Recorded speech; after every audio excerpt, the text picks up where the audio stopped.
Magandang araw mga kaibigan. Bago natin talakayin ang topic sa araw na ito, gusto ko lang ipaalam sa mga interesado na magkaroon ng trabaho, either full-time or part-time, pwede sa inyong bahay. Ito po isang income opportunity na magkatrabaho kayo. Panoorin nyo ang short video na ito, mag-register kayo online sa QR code na may pakita.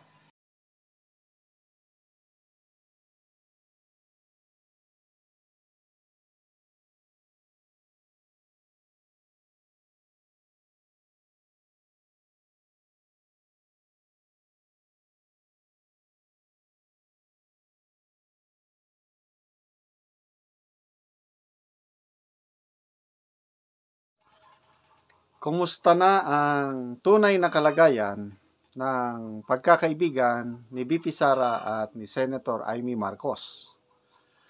Yun po ang ating tatalakayin ngayon.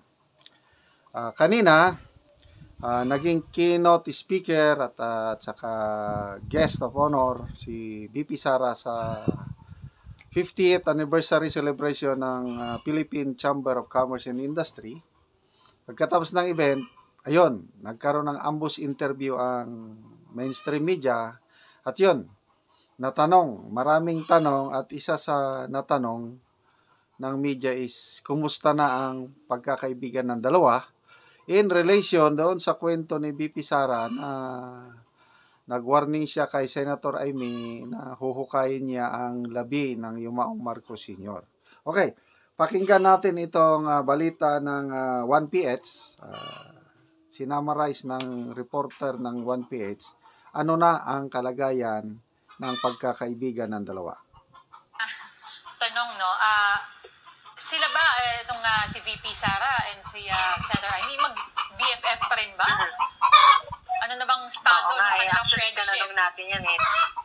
Tama din, mismo tinanong natin ano na bang relationship status, friendship over ba, o they're just going through a phase or test of friendship lang, no? Well, sabi niya, she doesn't know, she cannot speculate, but as far as she is concerned, Senator Amy is a senator and a friend.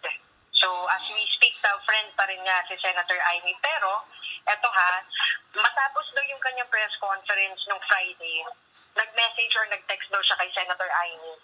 And ang sabi niya, cold daw yung naging reply. Malamig, cold. Yung naging reply ni Senator Amy sa kanya.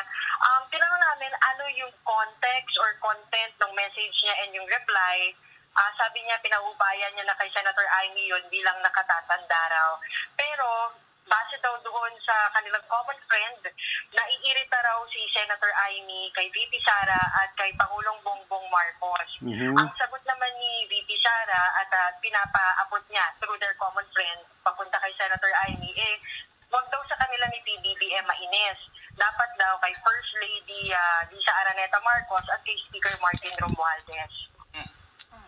Nadadagdagan ng mga pangalan na involved. Oo. She may not look like it, pero ano ba yung... Okay, so, nagiging mas complicated na, no? So, klaruhin natin, based from that report. Kung si VP Sara ang tatanungin, friend pa rin niya si Senator Amy. The fact na nag-text siya kay Senator Amy after yung Friday press conference na kung saan ikwininto niya yung nangyari sa group chat.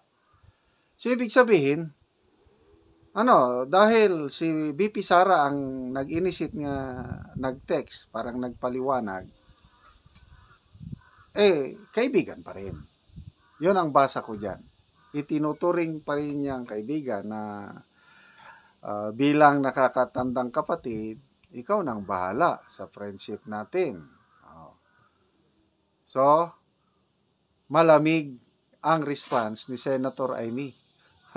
Malamig. I don't know kung anong klaseng lamig. Siguro, nasaktan din si Senator Amy.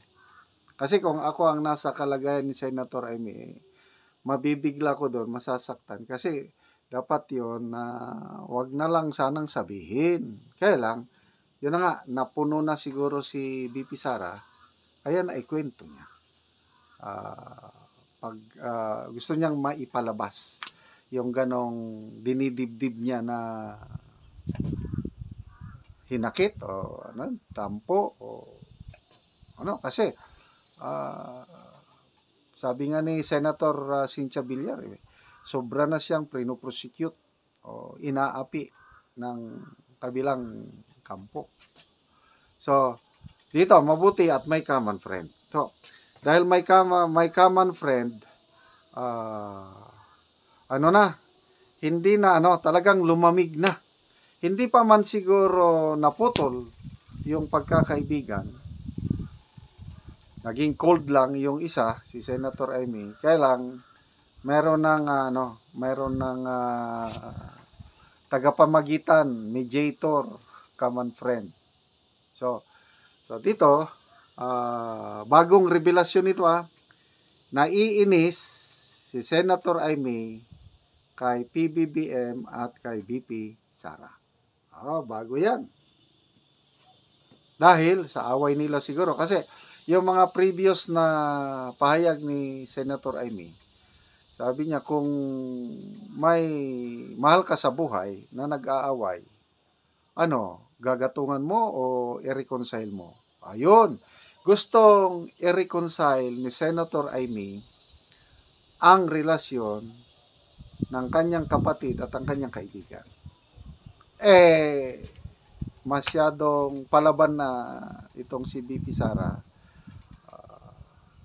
Instead na mag-reconcile, lalong yung hidwaan ay lumalala.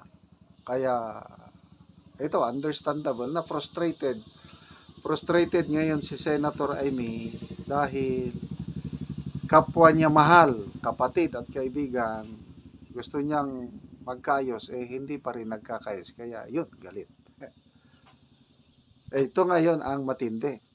Yung sagot ni VP Sara na ang dapat kagalitan o kainisan ni Senator Amy ay si First Lady Lisa Marcos at saka si Speaker Martin Romualdez. Yon. Sigurado sasakyan na naman ito ng magiging na naman ito. Kasi kumakalat na yung kung apoy pa, kumakalat na. Bakit naman nadamay si First Lady at saka si Speaker Martin Romualdez? Ano sa tingin nyo? Sila ba yung dahilan bakit nagkagulo ang unity? Parang ganon. Going back, yung ang ganda ng simula ng tandem PBBM at Sara Duterte. Ang ganda. Kailan nagsimula na unti-unti maging sour o maasim yung samahan ng unity? Yun na po yung sa nababasa ko lang ang mga comments, yung libro ni Attorney Vic Rodriguez, kung yan ang basihan natin. Dahil may 2 taong nakialam. Good governance yung gustong mangyari ng Pangulong Marcos Jr. Na yun ang pinaniwalaan ni Attorney Vic Rodriguez sa candidate BBM, kaya sinuporta niya. Nakikita niya na may pag-asa ang bayan, ang Pilipinas, kung mananalo ang isang Bongbong Marcos. Kaya yun, nagsama sila at nanalo. So, nung nanalo na sila, nanalo na ang unit team, nagsimula ng administration, magandang simula. Good governance. Kailang, wala na. Dahil sa pakikialam ng 2 tao, nasira yung magandang pangarap ng unit team. So, sino yung 2 tao na yun? Basahin nyo yung libro ni Atty. Vic, malalaman nyo sino yung sumira sa magandang yung good governance. So, yun na, nagka-gulo-gulo na sa appointments, nagkaroon na ng political ambition. Ayaw na nilang bitawan ang liderato. Gusto mag-extend hanggang 2028 and beyond, 2034. Yun na. nasira na ang samahan ng Unity. So, good luck. Sana maayos pa ang relasyon, pakikipagkaibigan ni VP Sara kay Senator Amy Marcos.